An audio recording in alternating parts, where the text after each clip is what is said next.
Hey, everybody, welcome back to the Mo Money, Mo Problems podcast, the show that digs into the trials, triumphs, and insights of green industry business owners. I'm your host, Matt Foreman, and today I'm joined by Chase Farris, owner and founder of NexGen Landscaping out in the Tempe, Arizona area. They are Arizona's commercial landscaping expert. Chase, great to have you here today, man. Hey, Matt, thanks for having me. I appreciate the time. Of course. So, NexGen is known for elevating the standards of commercial and HOA landscaping all across the Maricopa County area, from installs, maintenance, tree care, irrigation, and more. So, could you tell our listeners how NexGen got its start and what its founding story looked like in your market? Yeah, Matt, absolutely.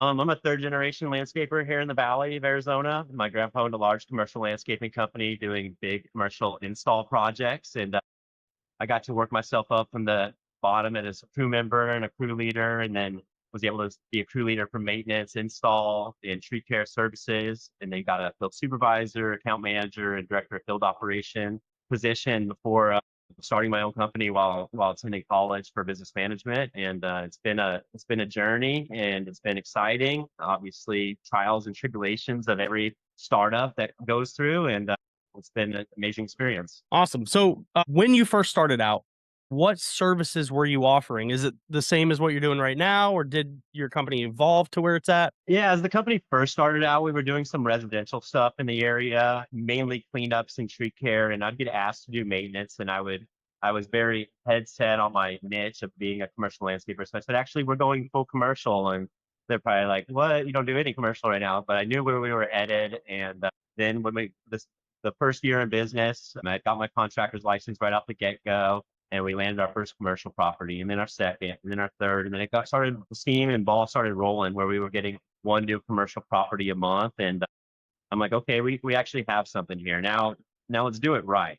I don't want to go in this and just create another landscaping company that isn't meeting the standards needed that the clients need for have a successful landscape vendor or person managing the landscape of their property. So let's do this the right way. Awesome.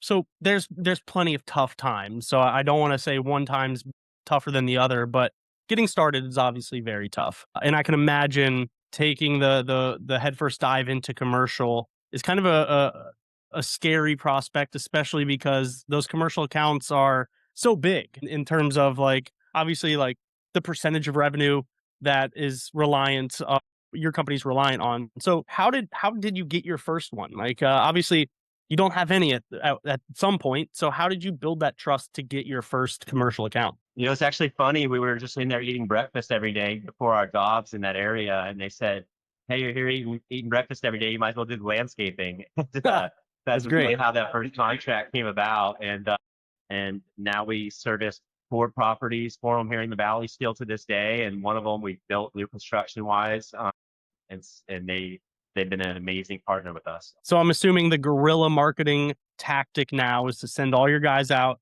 and have breakfast at the same spot until they finally cave in and take you on as their landscaper. So what are you uh, what are you doing now to generate more commercial leads? Because commercial, I mean, a bit different than residential in the sense of you have to be building a reputation in your area.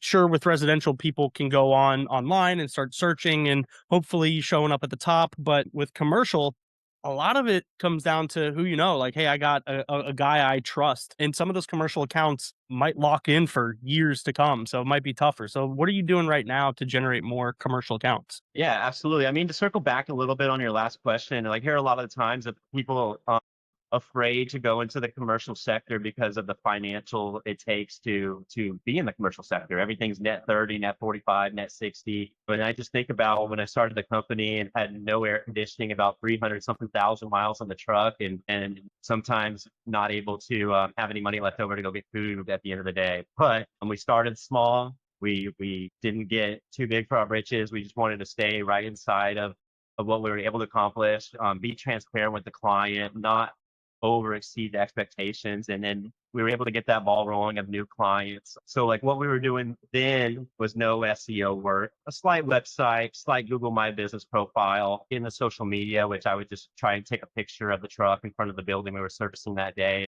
I was able to do a little bit more social media actually when I was in the field starting the company, because I was actually in the field able to take the Mhm. photos instead of jumping around away from the crew, trying to get those new clients and trying to manage the jobs I was currently already had in the pipeline. And so it's increased each year to get those new clients, increasing our SEO awareness, trying to increase our reviews online, establish, okay, why are they choosing us? And so I would go around and I'd ask the client when I walk the property, I would say, like, what is something you're looking for out of a new landscaper that your current vendor's not providing? 9 times out of 10, it would be communication. Okay, so how can we communicate better? So I just want to communicate in live time, having that urgency of the communication, knowing that they don't want to sit around waiting, is he going to text back or reply back to my call? I would sometimes still have the blower running on my back and take the call and shut the blower off and take the call and put it on my calendar and let them know I was going to be out there that day. And it was grueling what I had to put my mind and body through to meet all those deadlines and expectations with not a huge team around me. And so sometimes, when we got our first couple clients, we would still sprinkle in some residential jobs so that we could have an extra person on for that day. And I've gotten contracts and met clients and partners in very unique ways. I had one client on a fishing page that I was a part of, Angler page, say they were looking for a landscaper and built a relationship there. I was able to meet a mentor at a function I went to and noticed that their minimum was higher than any job we had. And so I was able to work with him on Nice. servicing some of those clients where he could feed it off to me. And it's when you have someone that's feeding you clients, and I've done this with people in the residential sector, and you don't want that person to call you back and say, hey, I didn't hear back from them. Hey, they didn't show up on Right. time. Hey, the job wasn't good. I wouldn't recommend them again. So I was trying my best to make sure I was meeting those standards needed to where this individual would still want to refer me to work. And so that's been an amazing portion of it. Obviously, there's a lot of different aspects there. We tried different avenues. You'll always be making mistakes and you'll always be having setbacks, but how do we learn from those and what can we do better and to really go after that target client that we want to be a part of. And so building everything out and just really focusing on the fundamentals of what we do and getting back to the basics. It's so easy to start going after all these different avenues, and almost every other month I got to kind of hone myself back in to what I need to do right now, and having that daily reflection and weekly reflection, having those mentors and having those peer groups, and not being a part of too many either, right? You can have a lot of different people telling you what to do, but then you need to get to action. So that's kind of our Yeah. insight. So what was the main reason why you decided to go into commercial versus residential? I know a lot of just friends and clients and people in the lawn care and landscaping space. They know that from a volume perspective, obviously there's going to be far more homeowners than there are businesses. So what was the main driver in that? Because I mean, I still think at the end of the day, it is quite a leap of faith because you're going for a very high quality type of customer versus the masses. Absolutely. And I think it stems from a couple different things. One of them being my grandpa and always riding around with him as a kid, hearing him say he owns a commercial landscaping company and they do commercial landscaping projects. So that word was kind of embedded in my brain. And then when I got my start servicing master planned HOA communities and then moving over to a commercial only company, I never really worked in a residential sector, and until I started the company and having to do some of those residential jobs to get going. And so that was those were some of the main points. More being able to have those relationships with people that are working during 9 to 5, where I wasn't getting the calls as I was starting the company when people were at home in the evenings or on holidays and stuff. And we want to like meet industry standards and expectations. And sometimes that's hard with homeowners when everybody wants it done their own certain way, which is completely fine. However, it's a lot easier to scale a program when you're doing your landscaping based off industry standards. And we do it based off of the sustainable landscape management practice that we're certified in here with the Arizona Landscape Contractors Association. And so just a lot of those key points that molded together, and we were able to focus on our niche. And I get asked every day still to come do residential properties. And it's so easy for me to say, okay, yeah, let's go start residential properties. But then is it fair to those commercial clients that I'm working on a residential property when they have this large scale property that they need my attention on right now? And so those were some of the key factors in going commercial. Yeah. And I bet it's a different type of relationship. I mean, to your point, yeah, like every homeowner can have their way of wanting something done, but you're working with typically business owners or at least somebody in upper management that has to make these decisions to hire you. So there is already that built-in mutual like business to business respect and understanding that they're hiring you because you know what you're doing. And so they allow you to do what you do. I would imagine more so than, let's say, a homeowner who said, hey, make sure you don't touch this bush over here. So yeah, I can imagine it's probably a lot easier to scale, not just from the number of clients alone, but from the, hey, we do things this way, and we know that we can apply our high quality way of doing things across all of our accounts for the most part. So, Absolutely. We want to be adaptable. So we want to adapt mhm, to the sure. client's needs. And people have different visions or perspectives they want for their company, but it helps having us have that professional background and be continuing education to help. One, we always want to make their jobs easier, right? We don't want to give them more of a burden. We don't want to have them manage the landscaping, and we want them to we want to take that off their plate so they can focus on the things they need to focus on. Yeah. So I don't know if you've ever been to other states or areas. I actually have personally never been to Arizona. I'm hoping to change that soon. I want to be going to the Elevate conference. Are you going to be attending that? Have you ever attended? Awesome. Yes. That that'll probably be my first interaction with the Arizona landscape, no pun intended. But what are some of the like the unique challenges as it relates to Arizona that might not apply to other states or areas? I don't know if you have like water use restrictions or obviously the different plant selections. I don't know if it's a very, I'm assuming pretty dry area, so the plants are probably very different. What are some of those challenges that you have to face? Yeah, no, absolutely. And it even changes through different parts of Arizona. You have the northern country, which has a lot better climate for the plants to survive and thrive in. And right here in the Maricopa County, the very desert aspect of things, we do focus on water conservation and things like that. But in the middle of summer, it's about 115, 120 degrees at times. And if you were to take a thermal temperature reader and you were to read in a large grass area the temperature of that area, and you would take it to the middle of a parking lot in islands, you're going to be up to 140, 150 degrees sometimes in the middle of summer in the middle of those islands. So those plants are trying to strive and thrive and survive in those areas. And I say sometimes you stick me out there all summer, I'm probably not going to make it either.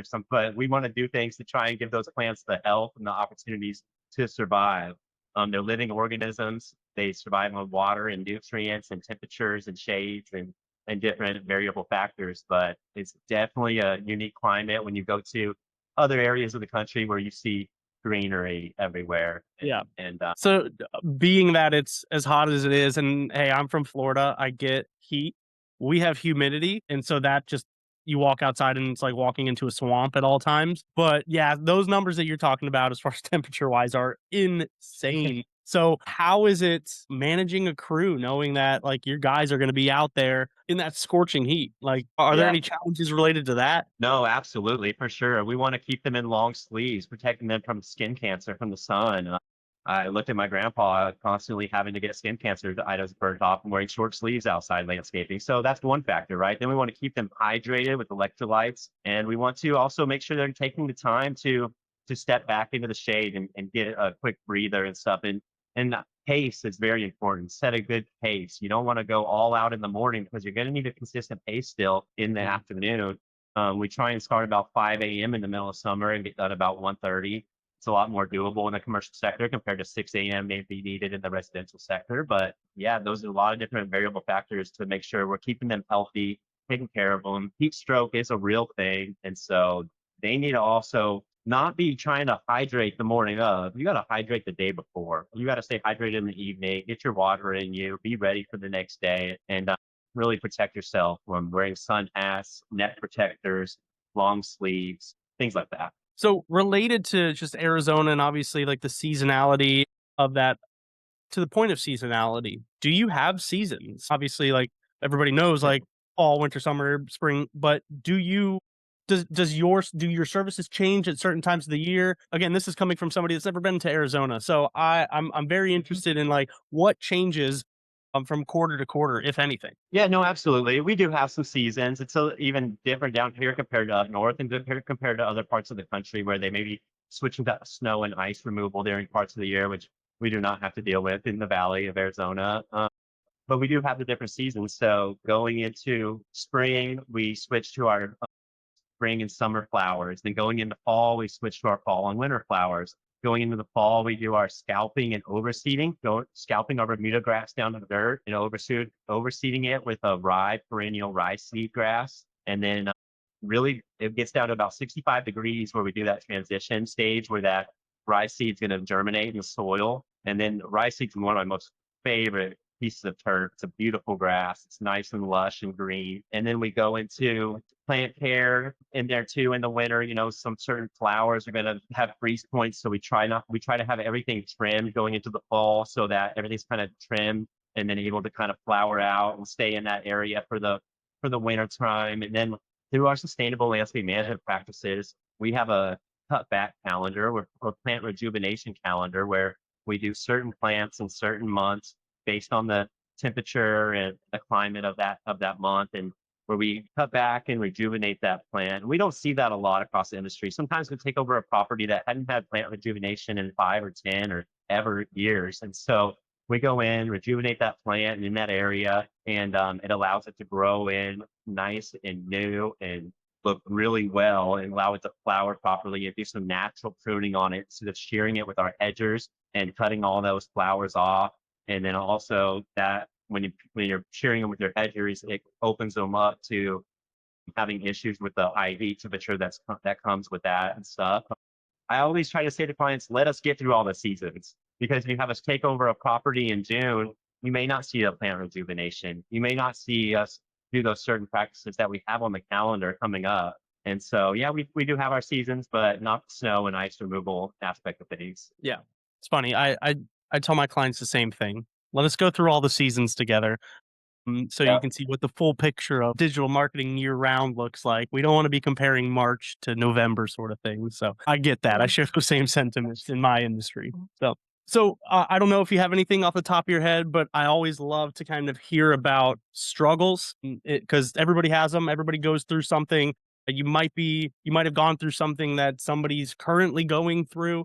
So has there ever been or something that comes to mind where this was a struggle for weeks, months, maybe even years that you finally powered through to continue growing and scaling your company? Absolutely. Each stage has different struggles, right? So startup stage was in that one truck with no air conditioning. It didn't have another truck to go Oof. out and bid jobs. And so I had to go do that outside of our maintenance time. And then getting that first truck for the crews to take and go service those properties, buying our first riding mower out of a storage container, right? Out of a self-storage facility that was a lot more budget friendly, and not having the finances nor the credit to be able to finance the nicer vehicles. And I definitely tried to keep our debt ratio down. Like, we did not want to incur debt. I didn't want to have a loan. The thing about a loan is the payment rolls around every 30 days, right? So you got to have those finances every 30 days to pay for that.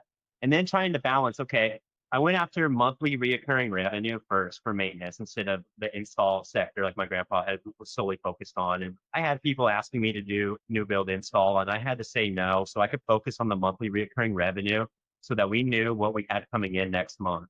And so always keeping our debt and our bills and our payroll below the monthly recurring revenue. And now it's kind of evened out or even actually gone above our monthly recurring revenue because we are doing those enhancements and tree care, irrigation repairs for the clients. And then when that one client I mentioned earlier that asked us to do their new build of their facility in Scottsdale, I was really hesitant because we hadn't done one in a couple of years. And we went out and did it. And I noticed we had more team now to get it done. We had more resources. Resources is huge. I was asked one time what my biggest struggle is in starting my own company, and resources was the first thing that came to mind. And so having resources that you can lean on, your vendors, your people, your relationships, has been huge. And then you get to the next So phase of resources more as in like connections, not like physical resources.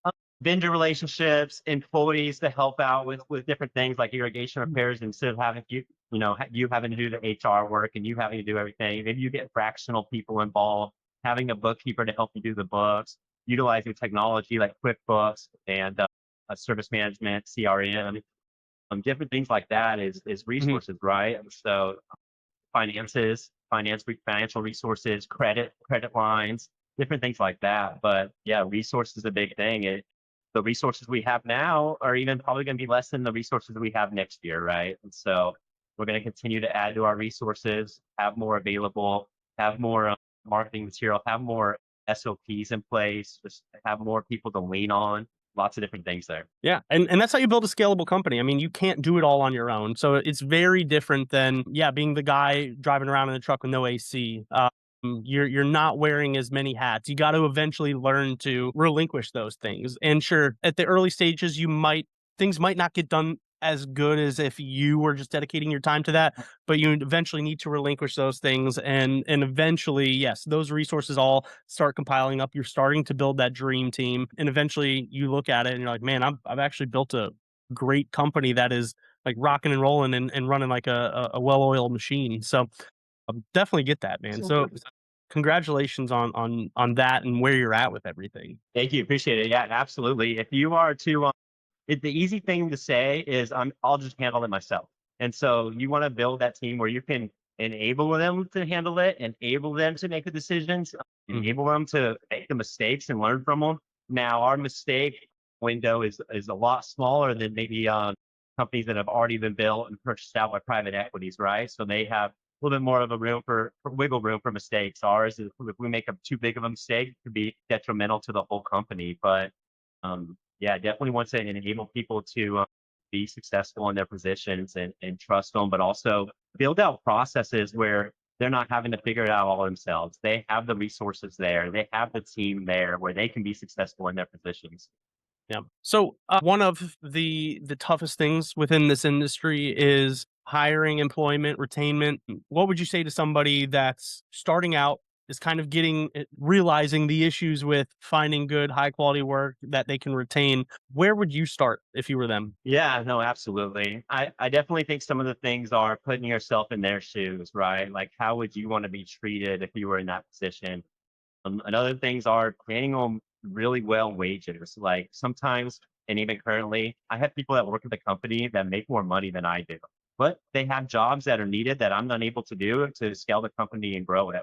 So Mhm. paying people the above wages, even starting out, sometimes we would only have 32 hours in the week for our first employee. I still paid him 40 hours every single week Love it. because I didn't want him leaving to another company for full time. I wanted to Mhm. invest in him. I wanted to trust him. I already taught, trained him, and so him or her. And so I think that's very important. And then other things are once you get to the point where you can have Indeed going and you can look at candidates that come in off of that, just networking with people, getting to know what people are looking for. Sometimes this isn't their necessarily career, but I always say like, hey, while you're here, let's have fun. Let's do it right and let's have fun. And I hope that an opportunity comes out better for you at the company or at another company. You may go on a career change. This may just be a temporary step for you. This may be your forever home, but I want you to be happy and I want you to have fun. Don't come to work every day and not be happy. Let me help you find another job. Let me help you with your career. And I hope one day that we have a dream manager that gets to work with our team and figure out what their goals are outside of the business. Is their goal to buy a new home? Is their goal to just buy a boat? Are they just content with where they're at? We want to help guide them on their path to happiness. I love it. Love it. Yep. Just a great leadership is really going to be the key in finding and retaining and caring for your employees. People that feel cared for, not just feel but notice that they're cared for. Those are the ones that are going to stick around. That are really going to help you scale your company.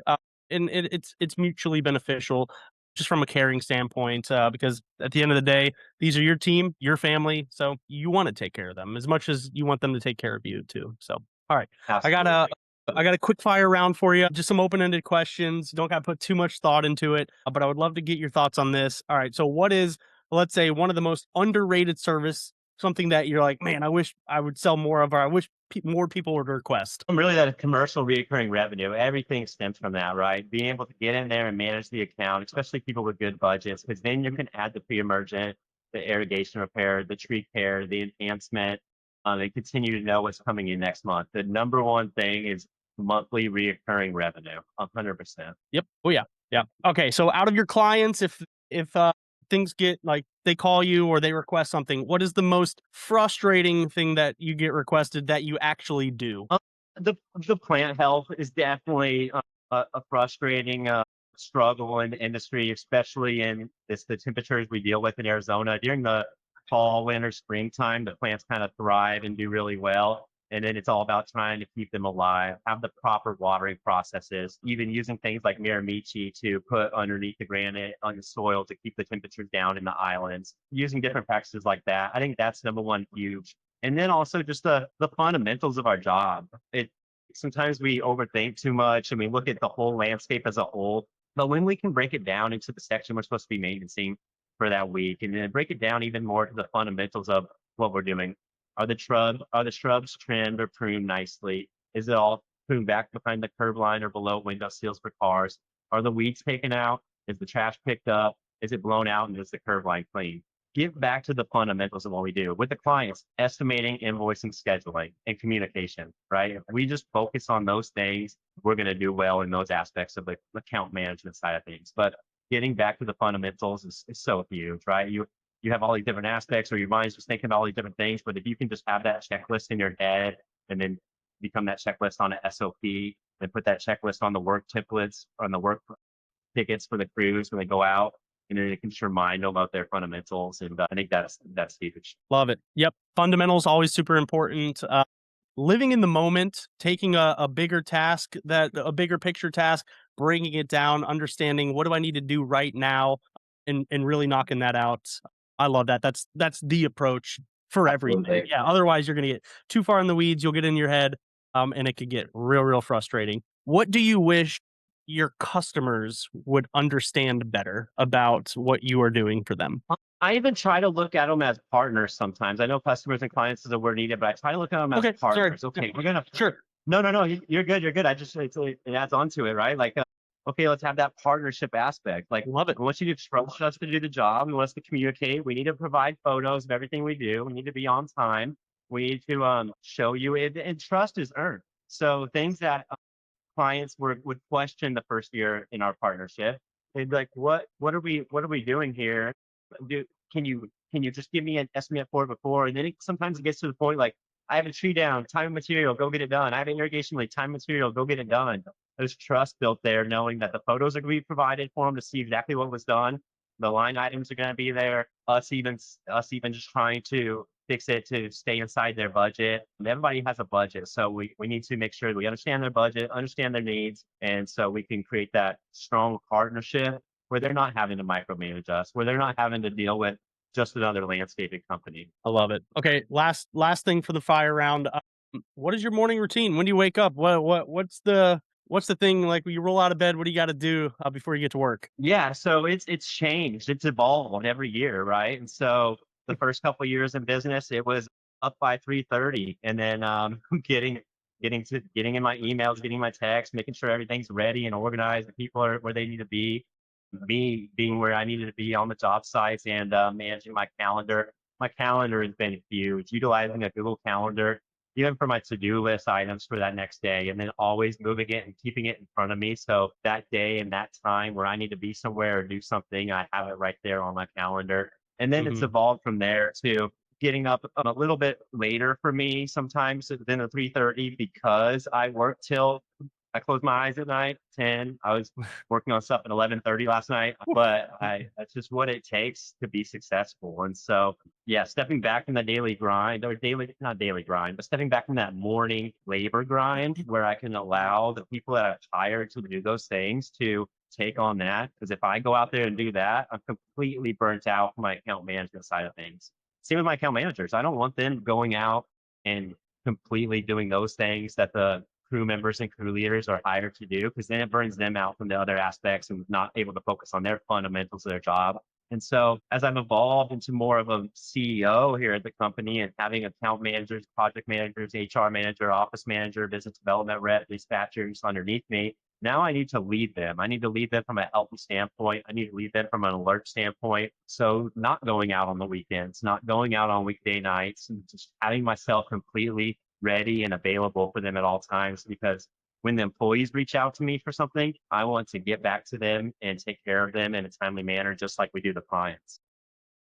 I love. Right. So What's next? What's the next big thing? Anything in the pipeline? What's your next level up for NexGen? Yeah, no, for sure. Just continuing to build out our standard operating procedure. It's going to be ever evolving. Having accountability charts, having an organizational chart, having people in the seats, the right people in the right seats to do the right things, and then getting a strong marketing team around us too to be able to continue to scale. And then sometimes I've had to stop our scaling, right? Okay, are we growing too fast? We need to focus on our operation side of things. We need to Mhm. provide a better job. We need to have stuff more laid out for our new hires that come on in positions.